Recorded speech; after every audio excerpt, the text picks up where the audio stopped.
Future Vision Study Center, Salem. எங்களோட videos உங்களுக்கு பிடிச்சிருந்தா லைக் பண்ணுங்க, ஷேர் பண்ணுங்க, கமெண்ட் பண்ணுங்க. மறந்துடாம சப்ஸ்கிரைப் பண்ணிட்டு கூடவே இருக்க பெல் ஐகானை கிளிக் பண்ணிடுங்க. ஸோ தட் எங்களோட வீடியோஸ் உங்களுக்கு மிஸ் ஆகாமல் வந்துட்டே இருக்கும். ஸோ இப்போ நம்ம அடுத்த டாபிக் பார்க்க போகிறோம். என்ன டாபிக் அப்படின்னா implicit functions. So what is meant by implicit function? Now we are going to see the definition for the implicit function. So implicit function என்னங்க? First let us take y equal to f of x. நம்மளே ஒரு function எடுத்துக்கிறோம். yங்கிற function is equal to some function of x. y அப்படிங்கிறது ஒரு function தான், xங்கிறது ஒரு function தான். y நம்ம எப்படி எழுதுறோம் அப்படின்னா some function of x. So that's why you have to say y equal to f of x. இந்த இடத்துல f of x இருக்கலாம், g of x இருக்கலாம், y of x இருக்கலாம், xi of x இருக்கலாம். ஸோ ஏதாவது ஒரு ஃபங்க்ஷன் கொடுத்துருப்பாங்க. Here f represents some function. Okay, so here f represents some function. Okay, so let us take y equal to f of x. If the variables x and y, so here x and y are the variables. Okay, you have to take x and y are the two variables, and you have to write the variable y is equal to some function of the variable x, which is nothing but y equal to f of x. Okay, if the variables x and y are connected by a relation of the form f of x comma y equal to 0, நல்லா கவனிங்க, variables கொடுத்துருக்குறாங்க x and y, ரெண்டையும் நாம் ஒரு ரிலேஷனில் connect பண்ணுறோம். என்ன relation சொல்லியிருக்காங்கன்னா of the form f of x comma y equal to 0, ஒரே ஃபங்க்ஷன் தான், fங்கிற function of two variables x and y equal to 0. முக்கியமாக பாருங்க, and it is not possible, possible கிடையாது, இப்படி பண்ணுறதுக்கு பாசிபிள் கிடையாது, அல்லது not convenient, நம்மளுக்கு கன்வீனியண்ட்டாக இருக்காது, சீக்கிரமாக நம்மளால் அப்படி என்னால் என்ன பண்ண முடியாது அப்படின்னா ஃபார்ம் பண்ண முடியாது. புரியுதுங்களா என்ன சொல்லியிருக்கிறாங்கன்னு? So first you have to take two variables, one is x and another one is y. So you have to write y equal to some function of x, ஒய்ங்கிற வேரியபிளை ஃபங்க்ஷன் ஆஃப் எக்ஸ் வேரியபிள் எழுதுறோம், some function of x. இது எப்படி எழுத முடியாதுன்னு சொல்கிறாங்கன்னா f of x comma y equal to 0ன்னு எழுத முடியாதுன்னு சொல்கிறாங்க. இது ரெண்டுக்கும் நடுவில் கூடிய relation f of x comma y equal to 0ன்னு சொல்கிறோம். ஆனால் it is not possible, possible கிடையாது, அல்லது it is not convenient, it is inconvenient. Okay, it is not convenient or it is inconvenient. எது என்னால் முடியாதுன்னு சொல்கிறோம், எது இன்கன்வீனியன்ட்னு சொல்கிறோம் அப்படின்னா to express y as a function of x, ஒய்யை ஃபங்க்ஷன் ஆஃப் எக்ஸை என்னால் எழுத முடியாது அப்படின்னா then you have to say this function is nothing but implicit function. என்ன பாருங்க, இட் இஸ் நாட் பாசிபிள், எது முடியாதுன்னு சொல்கிறாங்க, இட் இஸ் நாட் கன்வீனியன்ட், அதாவது எது இன்கன்வீனியண்ட்டாக இருக்குதுன்னு சொல்கிறாங்கன்னா டு எக்ஸ்பிரஸ், எப்படி எக்ஸ்பிரஸ் பண்ணலான்னா y as a function of x, ஒய்யை ஃபங்க்ஷன் ஆஃப் எக்ஸாக எழுத முடியாது இந்த form y equal to some pi of x or f of x or anything. So இந்த மாதிரி என்னால் எழுத முடியாது. தென் இப்படி இருந்துச்சு அப்படின்னா, என்னால் இப்படி எழுத முடியல அப்படின்னு ஒரு இது வந்துச்சு, கண்டிஷன் வந்துச்சு அப்படின்னா then you have to say this y, this variable y is nothing but an implicit function of the variable x. Then you have to say y is an implicit function of the variable x. Okay, so in other words, இதில் இன்னொரு புக்கில் வந்து வேறு விதமான ஒரு definition கொடுத்தாங்க. So அதை பார்க்கும்போது இது இன்னும் கொஞ்சம் உங்களுக்கு ஈஸியாக புரியும் அப்படிங்கிறனால அதையும் கொடுத்துருக்குறோம். So in other words we know that first explicit ஃபங்க்ஷன்னா என்னன்னு தெரிஞ்சிட்டோம்னா அதனுடைய ஆப்போசிட் இம்ப்ளிசிட் ஃபங்க்ஷன் அப்படிங்கிறது நம்மளுக்கு அண்டர்ஸ்டாண்ட் ஆயிடும். ஸோ அதனால தான் we know that அப்படின்னு போட்டு எக்ஸ்பிளிசிட் ஃபங்க்ஷன்னா என்னன்னு தெரிஞ்சுக்கலாம். அப்போ எக்ஸ்பிளிசிட் ஃபங்க்ஷன் அப்படிங்கிறது என்ன? Explicit function is a function, அது வந்து ஒரு ஒன் ஆஃப் த ஃபங்க்ஷன் தான், that is represented in terms of an, அந்த ஃபங்க்ஷனை நம்ம எப்படி ரெப்ரசன்ட் பண்ணலாம் அப்படின்னா in terms of an independent variable. So ஒரு ஃபங்க்ஷனை என்னால் இன் டேர்ம்ஸ் ஆஃப் இண்டிபெண்ட் வேரியபிளாக ரெப்ரசன்ட் பண்ண முடியுதுன்னா then you have to say that function is an explicit function. If suppose it is I am not able to represent the function in terms of independent variable. So function in terms of independent variable என்னால் represent பண்ண முடியல, it is not able to represent, it is not possible or it is inconvenient for me to represent a function in terms of independent variables. Now then you have to say that function is nothing but an implicit function. So implicit function அப்படின்னா நம்ம ரெண்டு விதமான definition பார்த்தோம். So first one we have to consider two variables, one is x and another one is y, and they are connected by a relation. ரெண்டுக்கும் நடுவில் கூடிய relation வந்து some f of x comma y equal to 0ன்னு சொல்கிறாங்க. And it is not possible or it is not inconvenient or it is inconvenient இதனால இது பண்ண முடியாது. எதை பண்ண முடியாது அப்படின்னா to express y as a function of x. So y என்னால function of x என்னால பண்ண முடியல அப்படின்னா, so given thing is this one and it is not possible to represent this function in terms of y equal to f of x. கொடுத்திருக்கிற function f of x, y equal to 0. f of x, y equal to 0ங்கிறது given. Here f is a function and x and y are the two variables. But it is not able and it is not possible or it is not convenient or it is inconvenient to represent this function as y equal to f of x. இந்த ஃபங்க்ஷனை என்னால் y equal to f of x ன்னு எழுத முடியலன்னா, then you have to say this y is nothing but an implicit function of the variable x. Or what is meant by explicit function means, we know that explicit function is also a function that is represented in terms of independent variable. If we are able to represent the function in terms of independent variable, then you have to say that function is nothing but an implicit function. என்னால் ஒரு ஃபங்க்ஷனை in terms of independent variable-ஆக express பண்ண முடியுதுன்னா, தென் அந்த ஃபங்க்ஷனை நம்ம explicit ஃபங்க்ஷன்னு சொல்லுவோம். என்னால் ஒரு ஃபங்க்ஷனை in terms of independent variables-ஆக என்னால் எக்ஸ்பிரஸ் பண்ண முடியலை அப்படின்னா, it is not possible or not convenient or inconvenient or it is not able அப்படின்னா, then you have to say that function is nothing but an implicit function.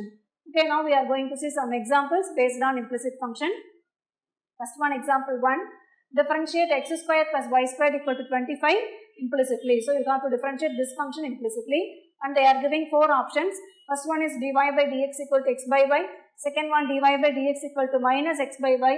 Then third one, dy by dx equal to x. And the last option is dy by dx equal to minus y. Okay.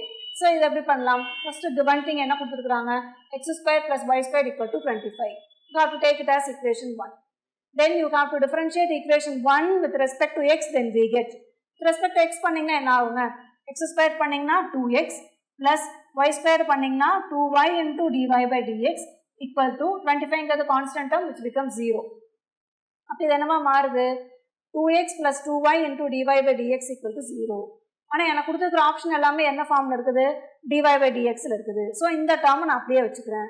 dy by dx வரக்கூடிய டேர்மை அப்படியே வச்சுக்கிறேன். அப்போ 2y into dy by dx equal to 2x இந்த பக்கம் போனால் minus 2x. So just cancel 2 and 2. So 2 cancel ஆகுது. அப்போ உங்களுக்கு என்ன ஆன்சர் கிடைக்குது? y into dy by dx equal to some minus x. ஆனால் சொல்யூஷன் இன்னும் dy by dx தான் இருக்குது. Therefore this implies dy by dx equal to minus x by y. So this is nothing but option number B. Therefore for this example option B is the correct answer. Then similarly for example 2, differentiate x cube plus y square equal to 16 implicitly. So இங்க என்ன நம்ம பண்ணோமோ அதே மாதிரி தான் பண்ண போறோம். Solution பார்த்தீங்கன்னா first given என்ன கொடுத்துருக்காங்களோ எழுதுங்க. x cube plus y square equal to 16. Take it as equation 1. Then differentiate equation 1 with respect to x. We get. So என்ன ஆகும்? x cube பண்ணிங்கன்னா என்ன ஆகும்? 3x square plus y square பண்ணிங்கன்னா இங்க பண்ண மாதிரியே தான் 2y into dy by dx equal to 0. So நம்மளுடைய option in terms of dy by dx இருந்துச்சுன்னா இந்த டேர்மை மட்டும் வச்சுக்கோங்க. 2y into dy by dx equal to minus 3x square. Here it is minus 3x square. So which implies எனக்கு dy by dx வேணும்னா which is equal to minus 3x square divided by 2y. Therefore this is the solution for example 2. So இப்போ நம்ம recall பண்ணிக்கலாம். So first one இப்போ நம்ம பார்க்கக்கூடிய topic என்ன அப்படின்னா implicit functions. Implicit function அப்படின்னா என்னன்னா, ஸோ டோட்டலாக எக்ஸ் ஒய் அப்படிங்கிற 2 வேரியபிள் எடுத்துக்கிறோம். அதை எப்படி ரெப்ரசென்ட் பண்ணுறோம்னா in terms of f of x, y ரெண்டுக்கும் நடுவில் இருக்கக்கூடிய ரிலேஷன் எப்படி இருக்குது அப்படின்னா f of x, y equal to 0ன்னு சொல்கிறாங்க. அப்படி இருந்துச்சுன்னா then it is not possible or not convenient or it is inconvenient or it is not able to express the function y is equal to some f of x. So y equal to some f of x ன்னு என்னால் பண்ண முடியல, express பண்ண முடியலைன்னா then you have to say this variable y is nothing but an implicit function of the variable x. In other words, இதை வேற எப்படி சொல்லலாம்னா explicit functionோட opposite தான் implicit function சொல்லலாம். அப்போ what is explicit function? So explicit function is a function that is represented. So explicit functionங்கிறது ஒரு function தான். ஆனால் இங்கே என்ன பண்ண முடியுதுன்னா we have to represent in terms of independent variables. ஒரு ஃபங்க்ஷனை நம்ம எப்படி ரெப்ரசென்ட் பண்ணலாம்? in terms of independent variables. Suppose it is not able to express in terms of independent variables என்னால் represent பண்ண முடியலனா, then you have to say that function is nothing but an implicit function. Now we go to examples. First one, example 1, differentiate x square plus y square equal to 25 explicitly. So அதுக்கு ஒரு 4 option கொடுத்துருக்காங்க. First given என்ன equation கொடுத்தாங்களோ take it as equation 1. Differentiate equation 1 with respect to x, then we get this answer. This one implies this one. This one implies this one. So இதில் வந்து எனக்கு dy by dx simplify பண்ணோம்னா dy by dx equal to minus x by y, which is nothing but option number B. So அதே மாதிரி தான் example 2, differentiate x cube plus y squared equal to 16 implicitly. So you have to take the given equation, take it as equation 1. Differentiate equation 1 with respect to x, then we get this answer. I want in terms of dy by dx. அப்போ dy by dx பார்த்தீங்க அப்படின்னா minus 3x squared by 2y, which is the solution for example number 2. Okay. So next example number 3 பார்க்கலாம். So differentiate sin x power log x implicitly. So முன்னாடி பார்த்த first ரெண்டு example பார்த்தீங்கன்னா கொஞ்சம் சிம்பிளாக இருந்துச்சு. இது அதுக்கு அடுத்த கேஸ் எப்படி கொடுத்துருக்காங்கன்னு பாருங்க. sin x power log x அதை வந்து implicitலாம் நம்ம differentiate பண்ணணும். ஓகே, ஈஸி தான். என்ன பண்ணிக்கிறாங்கன்னு பாருங்க. Solution given y is equal to கொடுத்துருக்கிற ஃபங்க்ஷன் நம்ம எப்பவுமே என்ன எடுத்துப்போம், y ன்னு எடுத்துப்பாங்களா. அப்போ y is equal to sin x power log x. Then y equal to இந்த sin x power log x எப்படிங்க எழுதலாம், e power log x into log sin x ன்னு எழுதலாமா. in terms of log எழுதுறோம், அவ்வளோதான். ஓகேங்களா. ஸோ என்ன கொடுத்துருக்காங்க, sin x power log x கொடுத்துருக்காங்க. அது ஏன் எப்படி எழுதலாம் அப்படின்னா e power log x into log sin x ன்னு எழுதலாம். So take it as equation 1. So now you have to differentiate equation 1 with respect to x. So differentiate பண்ணாமல் என்ன கிடைக்குங்க, இந்த பக்கம் பண்ணும்போது left hand side y வந்து dy by dx ஆகும், which is equal to, so இதையே differentiate பண்ணிங்கன்னா என்ன ஆன்சர் கிடைக்கும், e power log x into log sin x. ஏன்னா e power x னே வச்சுக்குவோம். அப்போ e power x க்கு பதிலா இதெல்லாம் இருக்குதுன்னா e power log x into log sin x into திருப்பி இது பண்ணும்போது என்ன ஆகும், d by dx of log x into log sin x. திருப்பி இந்த ஃபுல்லாக நம்ம d by dx பண்ணணும் இல்லைங்களா, differentiate பண்ணணும் இல்லைங்களா, அதனால அதை பண்ணியிருக்கிறோம். புரியுதா. So y is equal to sin x power log x ன்னு எழுதணும். அது எப்படி எழுதலாம்னு சொன்னேன், e power log x into log sin x ன்னு எடுத்துக்கிட்டோம். So take it as equation 1. Now you have to differentiate equation 1 with respect to x, then we get dy by dx is equal to e power x னே எழுதுற மாதிரி e power log x into log sin x e power log x into log sin x ன்னு எழுதிட்டு into d by dx of the powers. So power d by dx போடுற d by dx of log x into log sin x. Okay. So இது எப்படி எழுதலாங்க, which is nothing but sin x to the power log x ன்னு எழுதலாங்களா. இது இப்படி தான் எழுதணும், e power log x into log sin x னாலும் sin x power log x னாலும் ஒன்று தான் பார்த்தோமா. அப்போ இது நம்ம எப்படி எழுதலாம், எனக்கு இந்த மாதிரி ஃபார்முக்கு நான் கொண்டு வரணுங்கிறனால sin x power log x ன்னு எழுதலாம் into, ஸோ இதை டிஃப்ரென்ஷியேட் பண்ணிங்கன்னா என்னங்க ஆன்சர் கிடைக்கும். So 1 by x into log sin x plus log x அப்படியே வச்சுக்கிட்டிங்கன்னா இதே பண்ணும்போது 1 by sin x into cos x. ஓகேங்களா. ஸோ என்ன பண்ணியிருக்கிறோம், இந்த ஃபார்ம், இந்த ஃபஸ்ட்டு டேர்ம் இது இருக்குதுங்க இல்லைங்களா, இதை நம்ம எப்படி எழுதுகிறோம், e power log x into log sin x எப்படி எழுதலாம், sin x to the power log x ன்னு எழுதலாம். அப்போ இதனோட வேல்யூ வந்து sin x to the power log x into d by dx of இந்த வேல்யூவை இப்போ log sin x அப்படியே வச்சுக்கோங்க, log x டிஃப்ரென்ஷியேட் பண்ணிங்கன்னா 1 by x plus log x அப்படியே வச்சுக்கோங்க, log sin x பண்ணிங்கன்னா 1 by sin x into cos x. Okay. So which is equal to, as usual, sin x power log x into இது எப்படி எழுதலாம், log sin x divided by x plus log x into 1 by sin x into cos x. இப்போ 1 by sin x into cos x என்ன அர்த்தம், cos x divided by sin x. cos x divided by sin x என்ன அர்த்தம், cot x. So this is the solution for the function y equal to sin x the whole power log x. ஓகேங்களா. So similarly we have to see the next example, example number 4. Differentiate sin x power cos inverse x implicitly. Okay, இது எப்படி பண்ணலாம். So given that y is equal to sin x the whole power cos inverse of x. Okay, so taking log on both sides, then we get log y is equal to cos inverse x into log sin x.